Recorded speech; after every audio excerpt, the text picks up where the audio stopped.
Welcome back to Ashwavega. ದಳಪತಿಗಳ ವಿರುದ್ಧ CM Siddaramaiah ಮುಗಿಬಿದ್ದಿದ್ದಾರಂತೆ. ಎಲ್ಲಿ? ಹಾಸನ ಸಮಾವೇಶ ಮಾಡಿದಂಥ ಜೆಡಿಎಸ್ಗೆ ಟಾಂಗ್ ಕೊಟ್ಟಿದ್ದಾರೆ. ಹಾಸನದಲ್ಲಿ ಸಮಾವೇಶ ಮಾಡಿದ್ರಲ್ಲ ಜೆಡಿಎಸ್ ಅವರು, ಅದಕ್ಕೆ ಸಿದ್ದರಾಮಯ್ಯ ಟಾಂಗ್ ಕೊಟ್ಟಿದ್ದಾರೆ. ಯಾವುದೇ ಕಾರಣಕ್ಕೂ ಜೆಡಿಎಸ್ ಅಧಿಕಾರಕ್ಕೆ ಬರಲ್ಲ, ಬರೀ ಕೊಚ್ಕೊಳ್ಳೋದಷ್ಟೇ ಅವ್ರ ಕೆಲಸ ಅಂತ ಸಿದ್ದರಾಮಯ್ಯ ಕಿಡಿಕಾರಿದ್ದಾರೆ. ಸುಮ್ಮನೆ ರಾಜಕೀಯವಾಗಿ ಭಾಷಣ ಮಾಡಿದ್ದಾರಷ್ಟೇ, ಅವ್ರು ಯಾವುದೇ ಕಾರಣಕ್ಕೆ ಅಧಿಕಾರಕ್ಕೆ ಬರಲ್ಲ. ಬಿಜೆಪಿ ಜೊತೆ ಜೆಡಿಎಸ್ ಸೇರಿಕೊಂಡಿರೋ ಕಾರಣ ಬಿಜೆಪಿ ಅವರಿಗೆ ಖುಷಿಪಡಿಸಬೇಕು ಅಂತ ಅವರು ಹಿಂಗೆ ಮಾತಾಡ್ತಾ ಇದ್ದಾರೆ. ಜೆಡಿಎಸ್ ಅಧಿಕಾರಕ್ಕೆ ಬರಬಹುದು ಎಂದುಕೊಂಡಿದ್ದಾರೆ. ಬಹುಮತ ಬಂದ್ರೆ ಬಿಜೆಪಿ ಅಧಿಕಾರ ಬಿಟ್ಕೊಡುತ್ತಾ? ಖಂಡಿತವಾಗಿಯೂ ಇಲ್ಲ. 2028ಕ್ಕೂ ರಾಜ್ಯದಲ್ಲಿ ಕಾಂಗ್ರೆಸ್ ಅಧಿಕಾರಕ್ಕೆ ಬರುತ್ತೆ ಅಂತ ಸಿದ್ದರಾಮಯ್ಯ ಹೇಳ್ತಾ ಇದ್ದಾರೆ.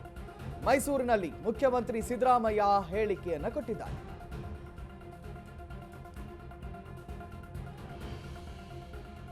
ಇತ್ತೀಚೆಗಷ್ಟೇ ಜೆಡಿಎಸ್ ಹಾಸನದಲ್ಲಿ ದೊಡ್ಡ ಒಂದು ಬೃಹತ್ ಸಮಾವೇಶವನ್ನ ಮಾಡಿದ್ರು. ನಾವು ಅಧಿಕಾರಕ್ಕೆ ಬರ್ತೀವಿ 2028ರಲ್ಲಿ ಅಂತ ಹೇಳಿದ್ರು.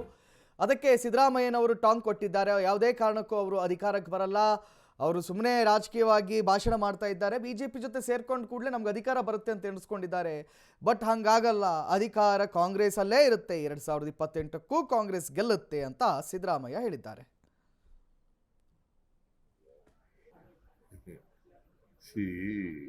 ನಾವು ಯಾರು ಕಾನೂನು ಪ್ರಕಾರ ಮಾಡಿದ್ದಾರೆ, ನಾವ್ಯಾರು ಕೂಡ ಅದಕ್ಕೆ ಇಂಟರ್ಫಿಯರ್ ಆಗಿಲ್ಲ, ಆಗೋದೂ ಇಲ್ಲ. ಅದೊಂದೇ ಇಲ್ಲ, ರೇವಣ್ಣನ ಕೇಸ್ ಒಂದೇ ಇಲ್ಲ, ಎಲ್ಲ ಕೇಸ್ಗಳಲ್ಲೂ ಕೂಡ ನಾವು ಇಂಟರ್ಫಿಯರ್ ಆಗಿಲ್ಲ. ಸುಳ್ಳ್ರಿ ಅಧಿಕಾರಿಗಳಿಗೆ ಯಾರು ಗಿಫ್ಟ್ ಕೊಡಕ್ ಹೋಗ್ತಾರೆ? ಸರ್ಕಾರ ಇಲಾಖೆಯಿಂದ ಬಹುಮಾನ ಘೋಷಣೆ ಆಗಿದೆ, ಅದೇನೋ ಮಾಡಿಲ್ಲ. ಈಗ ಕಾನೂನು ಪ್ರಕಾರ ಮಾಡಿರ್ತದೆ, ಅವರು ಕಾನೂನು ಪ್ರಕಾರ ಮಾಡಲಿ. ಅವ್ರ ಕಾಲದಲ್ಲಿ ಅವ್ರಿಗೆ ಅಧಿಕಾರ ಬರಲ್ಲ. ಒಂದು ವೇಳೆ ಬಂದ್ಕಿಂದ್ರೆ ಅಧಿಕಾರ ಅವರು ಐ ಡೋಂಟ್ ನೋ ಯಾವ ಅರ್ಥದಲ್ಲಿ ಹೇಳ್ತಾರೆ ಗೊತ್ತಿಲ್ಲ ನನಗೆ. ಅವ್ರಿಗೆ ಹೆಂಗೆ ಅಧಿಕಾರ ಬರ್ತದೆ? 17 ಗೆದ್ದಿರೋರಿಗೆ ಹೆಂಗೆ ಅಧಿಕಾರ ಬರ್ತದೆ? ಈ ಸಲ ನಿರ್ನಾಮ ಮಾಡ್ತೀವಿ ಕಾಂಗ್ರೆಸ್ ಅನ್ನೋ ಒಂದು ಘೋಷವಾಕ್ಯ ನಿನ್ನೆ ಆಯ್ತಪ್ಪ, ಬಾಯಿನಲ್ಲಿ ಹೇಳಿದ್ರೆ ರಾಜಕೀಯ ಭಾಷಣ ಮಾಡುವ ಪ್ರಶ್ನೆ ಆಗುತ್ತೆ. ಅವರು ನಾನಿದ್ದಾಗ, ನಾನು ಪ್ರೆಸಿಡೆಂಟ್ ಆಗಿದ್ದಾಗ 2004ರಲ್ಲಿ 59 ಗೆದ್ದಿದ್ದಾರೆ. ಈಗ ಎಷ್ಟು ಗೆದ್ದಿದ್ದಾರೆ? ಬಿಜೆಪಿ ಅವ್ರು ಜಾಸ್ತಿ ಗೆದ್ರೆ ಸುಮ್ಮನೆ ಬಿಟ್ಬಿಡ್ತಾರೆ ಇವ್ರಿಗೆ ಚೀಫ್ ಮಿನಿಸ್ಟರ್ ಆಗುತ್ತೆ. ಫಸ್ಟ್ ಆಫ್ ಆಲ್ ಬರದೇ ಇಲ್ಲ, ಅವರು ಫಸ್ಟ್ ಆಫ್ ಆಲ್ ಬರದೇ ಇಲ್ಲ, ಯಾವ ಕಾರಣಕ್ಕೂ ಬರಲ್ಲ. ಬಿಜೆಪಿ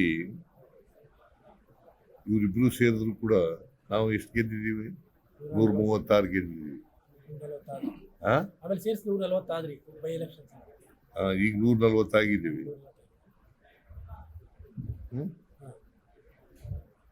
ಹೆಂಗ್ ಗೆಲ್ತಾರೆ? 28ಕ್ಕೂ ನಾವೇ ಅಧಿಕಾರಕ್ಕೆ ಬರೋದು. ಇವ್ರು ಬರಕ್ ಸಾಧ್ಯನೇ ಇಲ್ಲ. ಬಿಜೆಪಿ ಮತ್ತೆ ಜೆಡಿಎಸ್ ಅಲಯನ್ಸ್ ಆದ